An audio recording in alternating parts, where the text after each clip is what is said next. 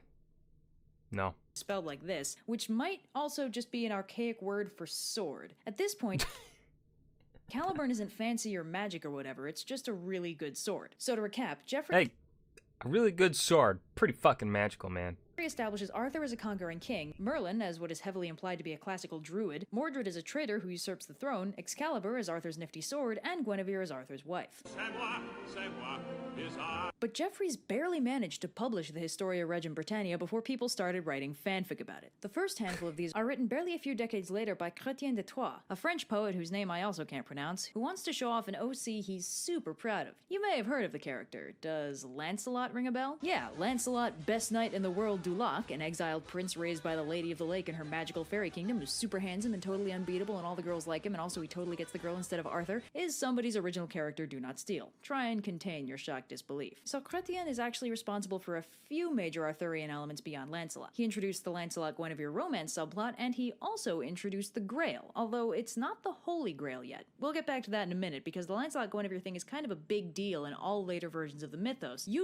Yeah. Usually credited with being the reason for the ultimate downfall of Camelot. But in Chrétien's version, Lancelot and Guinevere's romance isn't characterized as a bad thing at all. It's a beautiful secret love affair that's not even a little bit wrong, and how the heck did that happen? So one thing we have to understand for context here is that courtly love was just getting big in France around this time. Now, courtly love is a bit complicated. It's kind of a fusion of a few different ideas of love, none of which are native to France or even Western Europe. So those ideas of love are, respectively, love for love's sake, which is the idea that love on its own is enough reason to pursue the whole thing, which also handily sidesteps the idea of it being morally wrong to be in love with someone who's married to somebody else. Exaltation of the beloved lady, which pretty much treats the lady involved as your personal goddess.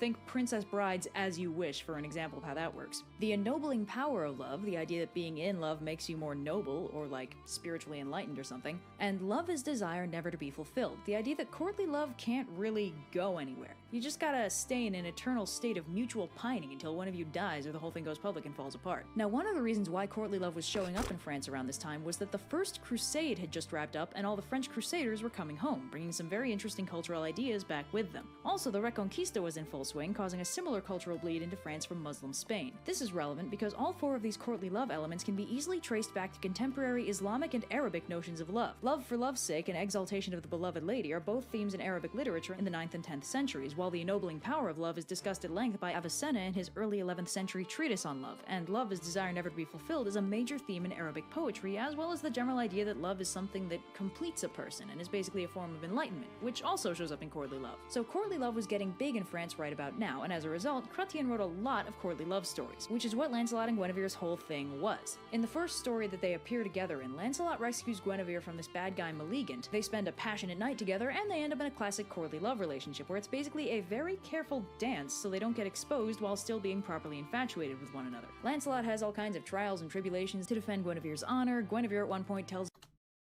Prove your love for me by potentially dying for literally no reason. Ah, yes.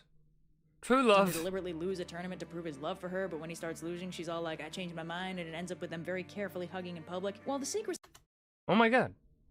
That's they do that same thing in A Knight's Tale with Heath Ledger. I remember it. I love that movie, by the way. I don't know, it's a very funny movie. their relationship is prioritized, they're never characterized as being in the wrong for pursuing that relationship. Guinevere is married to Arthur, but she's in love with Lancelot. A very classic courtly love setup. Lancelot and Guinevere sleeping together, despite Guinevere being married, was justified by love for love's sake, and the whole thing actually made Lancelot more noble rather than less via the ennobling power of love part. And of course, since they could never properly be together, they hit that last part bang on. Their love could never be fulfilled. We'll get to the problems this caused later. Chrétien also introduced the concept of the Grail in the story of the Fisher King, who you also might have heard of. The Fisher King's whole thing is that he's a king who's been wounded in a very unfortunate place and as a result can't have children. This has detrimental effects on his kingdom, which becomes a wasteland as a result of the king's infertility. So a knight named Percival stumbles on the Fisher King and is invited to a banquet, but warned against talking too much. While there, he sees a procession of people carrying weird stuff, like a bleeding lance and a candelabrum, and finally, a girl carrying a grail. Afterwards, one of the courtiers angrily tells him that if he just asked who the grail was for and why the lance was bleeding, the Fisher King's injury would be healed and they'd have all been saved. Percival then has to embark on a bunch of quests to fix his mistake, although annoyingly, Chrétien didn't actually finish this story, so we don't get a resolution until later writers stepped in to write Percival returning and healing the Fisher King. Okay. So after that, the next major part of Arthurian literature is probably one of the most famous ones too. It's called the Vulgate Cycle, written in the early 1200s. Don't think... I'm gonna push back. I don't think... Unless this is, Le Mort d'Arthur? Is that right? I think that one is the most popular version. Unless, of course, Le Mort d'Arthur, or whatever the fuck it's called, is this.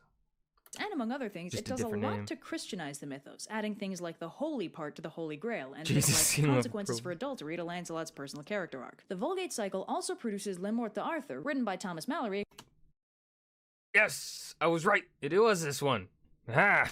a couple centuries later, which is basically just the same stories but rewritten a little bit for clarity. So to start off, before the Vulgate Cycle was written, this dude Robert de Boron wrote a poem about Merlin fleshing out his backstory, and the poem's been lost, but it was transcribed into prose and incorporated into the Vulgate, which is why we still know basically what it said. Now, de Boron went ham on the Christianization for Merlin's backstory. Prior to this, Merlin had been kind of purposefully mysterious. He was heavily based on two quasi-historical figures, one a mad prophet and bard named some Welsh thing that I have no hope of pronouncing but is spelled like this, and the other one, Aurelius Ambrosius, a cryptic wise dude with unclear origins. Boron tosses that out the window and makes Merlin the Antichrist. Or rather, an attempted Antichrist. Basically, a cabal of demons got together and sent an incubus to impregnate a virgin, but said virgin objected, told her confessor, and the two of them baptized baby Merlin and saved him from potential Antichristness. His demonic heritage gave him some nifty superpowers, like shapeshifting as well as a perfect knowledge of the past and present, but he was also given the power of prophecy by God, making him pretty close to omniscient. Boron also expanded Merlin's mythical role in Arthur's upbringing, expanding it from orchestrated his conception to advised him throughout his childhood and adulthood, turning Merlin into a more permanent presence in Arthur's life. The Vulgate Cycle also introduces the concept that Arthur wasn't known to be Uther Pendragon's son and heir, and had to prove his credentials by pulling Excalibur out of an anvil, so this is also the origin of the sword and the stone concept. In this version, Merlin's story ends kinda tragically, or hilariously, depending on your perspective. Basically, he falls in love with this lady Nivian, who's incredibly uninterested in him and grossed out by both his persistence, his oldness, and his demon heritage. When Merlin won't leave her alone, Nivian asks him to pretty please teach her everything he knows about magic, and when he does, she uses her newfound powers to seal him away so he'll leave her alone. Points for problem solving. Anyway, along with that stuff, we also get more focus on Arthur's knights when we get to the quest for the Holy Grail, which also introduces Galahad, the illegitimate son of Lancelot and Elaine, who, because Lancelot was strictly a one-woman guy, magically transformed herself into Guinevere to get him to sleep with her. Galahad is basically Lancelot, but better, like not sleeping with another man's wife better. Galahad kicks off his being better than Lancelotness by sitting in a chair that will only allow the Grail Knight to sit in it, or else it'll kill him. Galahad, not dying, is recognized as the Grail Knight, and thus the one who will find the Holy Grail. He also pulls a magic sword out of a stone just because he wasn't symbolically significant enough already. The knights do some jousting and some partying, and a few people mention that this Galahad kid seems a lot like Lancelot, only better somehow. And that evening, they all have a vision of the Holy Grail covered by a cloth, which also magically makes a bunch of food appear out of nowhere. Gawain declares that he wants to actually see the Grail, and this prompts 150 of Arthur's knights to decide to go on a quest for the Grail, which Arthur thinks is a bad idea and blames Gawain for. So Lancelot, Galahad, Gawain, Percival, and Bors, along with 145 other knights who are significantly more disposable, all independently head off to quest for the Grail. And by the way, this Percival is the same Percival as was in the older Grail story too, basically being slotted into the story as the previous Grail Knight candidate, so Galahad can also be shown to be cooler than him. But on top of showing off how cool Galahad is, the whole story is basically about driving home how not cool Lancelot is, because pretty much every turn in his quest is some other god-given sign that he's not worthy of seeing the Grail. This culminates in him actually reaching the Grail chamber, at which point it shoots a fireball at him and knocks him out for 3.5 weeks. Galahad, meanwhile, having spent his quest time fighting villains, rescuing maidens, repairing swords with a single touch, and healing the Fisher King, because oh yeah, that's still a thing, finally reaches the Grail with Percival and Bors in tow, at which point after some shenanigans, Galahad gets carried up to heaven by a choir of angels and the Grail is never seen again. Lancelot, having learned—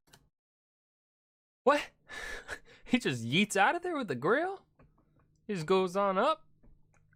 Learned a valuable lesson about his sinful ways, resolves to stop with the adultering, a resolution which lasts till about the next time he sees Guinevere. Basically what we're seeing here is the collision between the concept of courtly love as a good thing and the concept of being faithful to your husband as a good thing. We're ending up with kind of a weird moral conflict as a result of these two conflicting visions of what love and marriage should really mean. Anyway, alongside all that Lancelot drama, we also get some major developments in the character of Morgan Le Fay. Now, we haven't talked about her yet because she hasn't really been important up till now, although her character does feature as early as Geoffrey's Historia, where she's characterized as the eldest of 9 obviously Fey sisters who live in Avalon. She's fully benevolent in that version, and is in fact the one who heals Arthur while he's resting in Avalon. Chrétien introduced the idea of Morgan being Arthur's sister, as well as her future rivalry and dislike of Guinevere, and the Vulgate cycle expands on this by giving her a whole backstory. In this version, Morgan is the older half-sister to King Arthur, and she's betrothed by her stepfather Uther to an allied king she doesn't really like. Morgan, in classic teen rebel form, expresses her displeasure by sleeping around a whole bunch, but is caught by Guinevere, which kicks off her famous rivalry with both Guinevere and Arthur.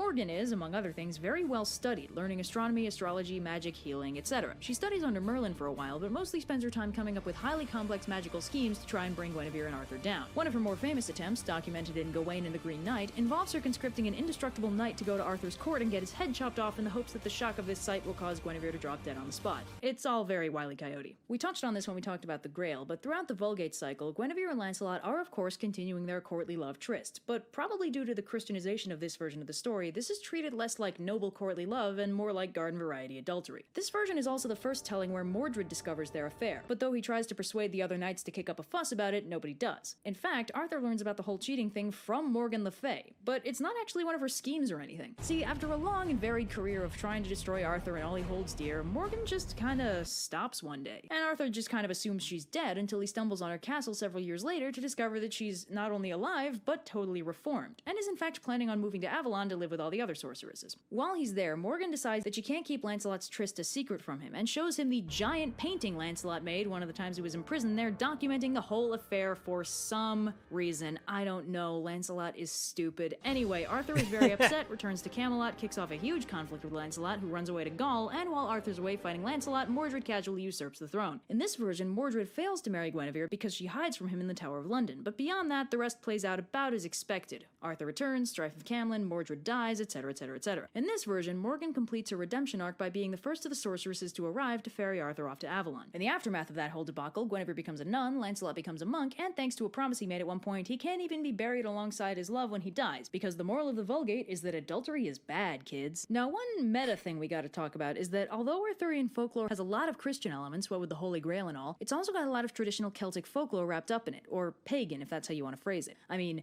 Morgan Le Fay literally means Morgan the Fairy. The Lady of the Lake is blatantly supernatural without being divine, and in the 14th century poem Gawain and the Green Knight, the Green Knight is a suspiciously Fey-like entity, what with the immortality, the illusions, the green aesthetic, etc., and he might actually be a variant of the mysterious folkloric Green Man. And despite the fact that the Christianization of the story is almost as old as the idea of transcribing the story, Celtic folklore elements kept getting added in for centuries. They're not all holdovers from the original telling, whatever that was. The idea that Excalibur was a gift from the mysterious fairy tale Lady of the Lake is as late as the 1400s, not an original pre-Christian idea. The stories were getting more pagan elements at the same time that they were getting more Christian elements, and there's a lot of debate over how exactly this fusion of antithetical worldviews happened, but if I had to guess, I'd say it's probably a fairly classical case of belief systems intersecting without colliding. Now, I've noticed this a lot, especially in the more historically Celtic parts of Europe, that a lot of fairy stories and ideas have survived to the modern day, not as fun mythical folklore, but just as stuff people know is true. Ireland still doesn't pave over fairy circles, and from this angle, the coexistence of Christianity with a fundamentally pagan belief system of fairy tale supernatural interference is actually pretty precedented. Again, though, just a theory, and we don't know for certain what the logic behind the folklore was, because it's been,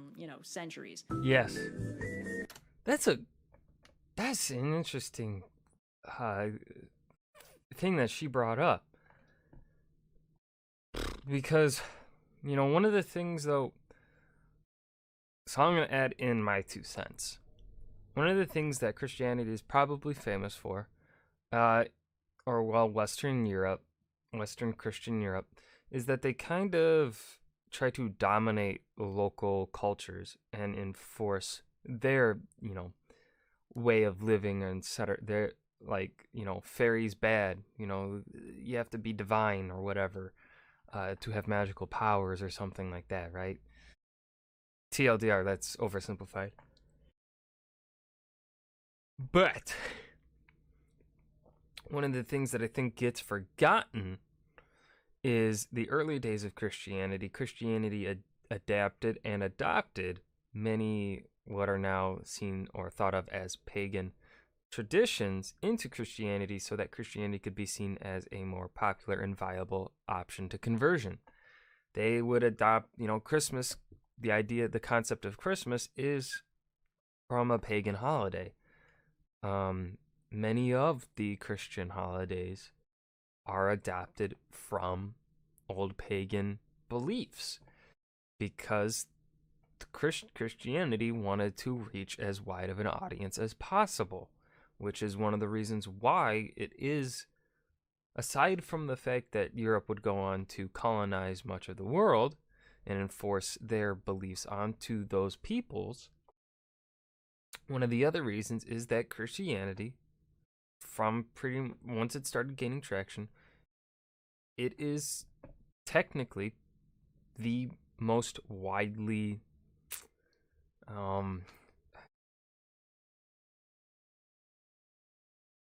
it's the most, I guess, in a term, basic religion, because it's the most widely acceptable kind of religion, because it's the most popular religion. I mean, obviously there are a bunch of reasons, but it's because it's adaptable and it adapts to the cultures that it resides in. And I think that's what you see here with the Celts and the Britain area. Christianity adapted and adopted so that it could be more, so that the Celts would adopt it, or so that the Celts would be more willing to convert to Christianity. And we see that, I think, in a lot of history. I mean, there are still traditions that exist in Scandinavia, for instance, and those still exist past the time when they converted from their Nordic religion to Christianity, because, well, if the missionaries wanted to convert the Scandinavians, they needed to get them to work with them, right? They needed to adopt these traditions there. Now, obviously, this is not how it happens throughout the world, right? It does not happen like this everywhere. But I think in a lot of cases, in Europe at the very least, I think it can be seen as this is what happened, as one of the reasons as to why we see Celtic traditions and stories and concepts inside of the Christian story of King Arthur.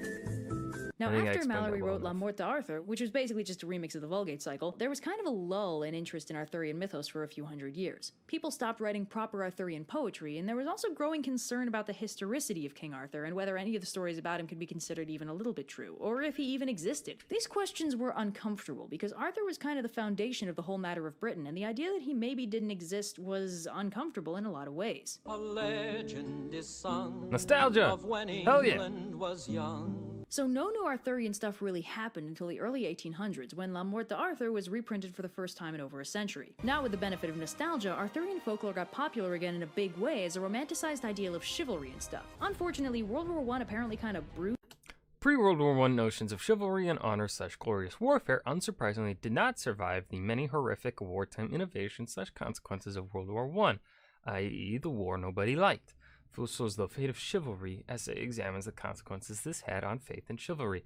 Yes, so, this is a very excellent point. World War I would change the concept or the general public's belief in war.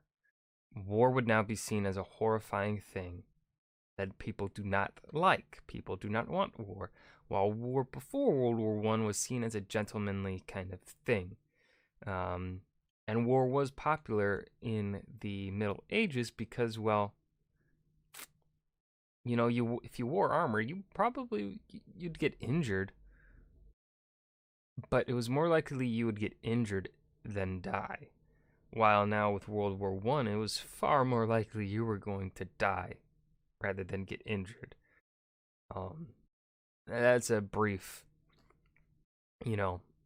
explanation on views of warfare as they changed, but yeah. It was the popularity of the chivalry idea, but the story stayed popular and has continued to be popular into the modern day. Now, the canon of modern Arthurian folklore isn't really really the same as the Vulgate or Morte d'Arthur canon. There's been drift over the past few centuries, and I think this is because the way we think about King Arthur has changed. Geoffrey of Monmouth was writing a fictionalized history that was still supposed to be grounded in real historical events. Chrétien used Geoffrey's Arthurian canon to glorify his character Lancelot, and with him the French ideals of courtly love. The following centuries brought heavy Christianization and an exploration of Christian themes, ascribing Merlin's magic to demonic power, making Morgan Le Fay a scholar instead of a spirit, and using Lancelot's fundamentally contradictory characterization of supposed noble paragon and chronic adulterer to explore the notions of sin and impurity in the quest for the Holy Grail and the ultimate downfall of Camelot. In the centuries of lapsed interest in Arthurian canon, Arthur was rarely discussed, and only ever used for political commentary on modern events. For the past 1,000 years, Arthurian canon has been used to glorify specific movements and agendas, but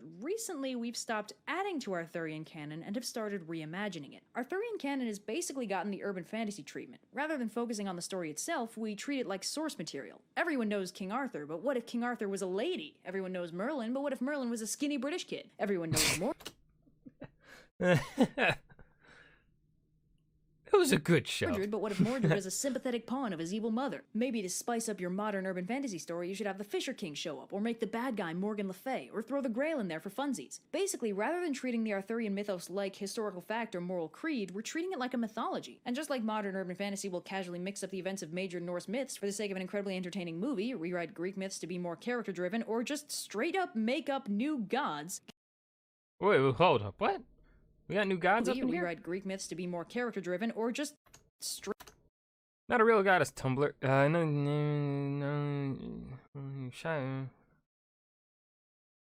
Straight up make up new gods. Which is why I'm not going to. Who? Masperio? King Arthur's entire story is basically an open source grab bag of modern fantasy ideas. And on top of that, modern writing also puts a lot more focus on character-driven storytelling than story-driven storytelling. Up until now, Arthurian canon has been written and expanded on for specific reasons. People added adventures to provide precedent for social movements or add in characters they liked. But a lot of modern writing puts almost all of the focus on dealing with characterization, with the story mostly providing context for that characterization, rather than writing stories with the characters being incidental or vehicles for the plot. And because of this focus in characterization, everyone taking that angle focuses very specifically on two parts of Arthurian mythos: Lancelot, Guinevere, and Arthur's whole situation, and Mordred. Now, the Lancelot, Guinevere, Arthur thing has two major angles. Either Lancelot is the good guy, or Arthur is. If Lancelot's the good guy, then Arthur's characterization gets pulled into being a bad husband. Either he's neglectful because he has to go fight all these wars, or he's a full-on jerk, or he's boring, and Lancelot is by contrast a noble, heroic paragon here to rescue Guinevere from her lousy husband with the power of love. If Arthur's the good guy, then Lancelot will be an egotistical, self-centered jerk who betrays his trust without thinking, and Arthur will be a beleaguered, betrayed man whose kingly duty demands that he execute his wife and hunt down his best knight. Either way, plenty of good characterization stuff to exploit. Arthur's characterization is further jerked around by the character of Mordred. So in the first texts that specify Mordred's relationship to Arthur, he's written to be his nephew, the son of Arthur's half-sister Morgause. Later versions changed it up so that Mordred was also Arthur's illegitimate son, but the modern version of Mordred is the son of Morgan Le Fay, conceived by Arthur and used by Morgan as one of her many schemes to bring Arthur down. You may note this has zero precedent in the mythos. Morgan and Morgause are different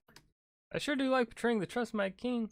Gasp. Characters, and Morgan and Mordred canonically have nothing to do with each other. Not only that, but Mordred's decision to usurp Arthur's throne is always his own ambition. Also, lest we forget, Morgan Le Fay has already given up on being evil for years by the time Mordred does his traitor thing and Arthur falls. But the modern tellings combine the disparate elements of Mordred's betrayal and Morgan's routine scheming into one significantly nastier, game-changing plot, wherein Morgan bears Arthur's illegitimate son and specifically raises him to overthrow his father and claim his throne, which is a lot more evil than hiring a local fairy to prank Guinevere and hoping she dies from it. But as a side effect, this also changes Arthur and Mordred's entire dynamic. Classically, Mordred is the traitor and Arthur is the good king brought down. But in this version, Arthur's not so good, what with the whole illegitimate child thing, and Mordred isn't the traitor, he's the pawn in his mother's schemes. Or, from another angle, Arthur's tragic karmic downfall brought on by his own wrongdoing. Mordred becomes sympathetic and Arthur becomes morally complex, at the cost of Morgan becoming a whole lot morally simpler. So the moral of this complex, century-spanning story is, if Arthur, Guinevere, and Lancelot had all just been honest about their feelings and entered into a mutually supportive romantic relationship, we could have called it a polyamory. Thank you and good night.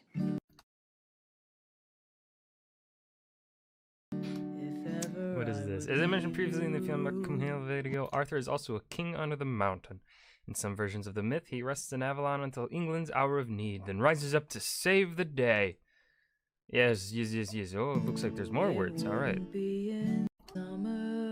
Holy shit. Okay, I'd like to pitch an idea for a slice of life comedy where King Arthur and Fiona MacCumhaill both rise from the grave due to some potentially catastrophic political upheaval in the general UK area.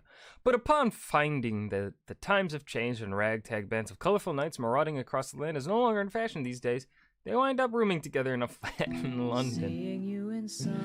Okay. Morgan Le Fay has a Wikipedia page listing her appearances in modern pop culture. Yeah. It has a column for whether she's appearing as heroic, villainous, or morally neutral. Oh. Which is probably the most telling piece of evidence for how wacky her moral standing in the mythos is. I'm betting she's going to wind up being the true identity of the Pale Lady. General consensus these days is that Lancelot sucks. We'll see if that lasts. Guinevere also gets her characterization jerked around, but not as much as Arthur, Lancelot, or Morgan, mostly because, frankly, she's not so much of a character as those three are. Yes, Morgan has a personality because she's a villain sometimes. Arthur has a personality because he's the hero. And Lancelot has a person because he's a homewrecker. You'd think the character of the cheating/seduced wife would require a personality to be attacked, but apparently this is optional. Oh my gosh, so many words. One of the interesting quirks of the later story format that focused on the knights was you could be a great and noble hero who did incredible things and saved countless lives, and still be a total ass the audience didn't want to root for. The heroes were allowed to be complex in their unlikability. You could acknowledge their successes, their selfless acts, their outright heroism, while still recognizing that this did not make them paragons. It's actually quite interesting. Modern writing equates knighthood with nobility with paragonness, constructing characters who are filled with incorruptible pureness and are noble chivalrous knights as a result of his natural goodness. What? Okay. Arthurian mythos, meanwhile, has chivalry as a knight's job. They're not inherently or incorruptibly good and noble, and it frequently shows. They can be downright nasty, and it doesn't break character because a major theme in knighthood is the struggle between human issues, fear, desire, wrath, and nobility. Oh. Galahad, with his inborn incorruptible pureness, was the exception to the knightly rule, but most modern chivalrous knight characters are basically modeled off of him. Their adherence to the rules of chivalry is natural and effortless. Also, I like how Robert de Boron turned his Inuyasha... What? I don't know what that means. Self-insert fic into centuries-spanning Arthurian canon. And thank you to your Patreons. Yes. Let's go to this modern take, because I like that picture. Creative license.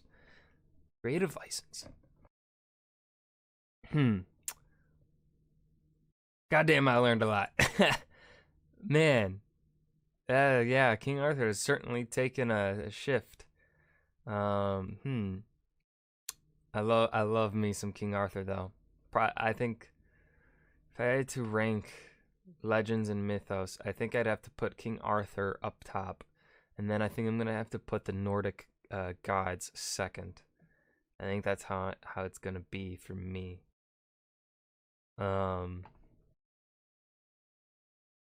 Well, I guess if you want to count Lord of the Rings, Tolkien, he did want his world to be seen as mythos, as myth for Britain. Like that was one of his goals, I believe. So if we count that as a myth, as mythos and legend, then that takes number one. King Arthur takes second, and then number three would be the Nordic gods. But yeah, I don't know what else to add here at the end of this video. Great video by Overly Sarcastic. I will continue to be watching them. I'll react to them some more in the future. But for now, that's going to do it for today. I hope you guys enjoyed. Remember to hit that like button and subscribe for more.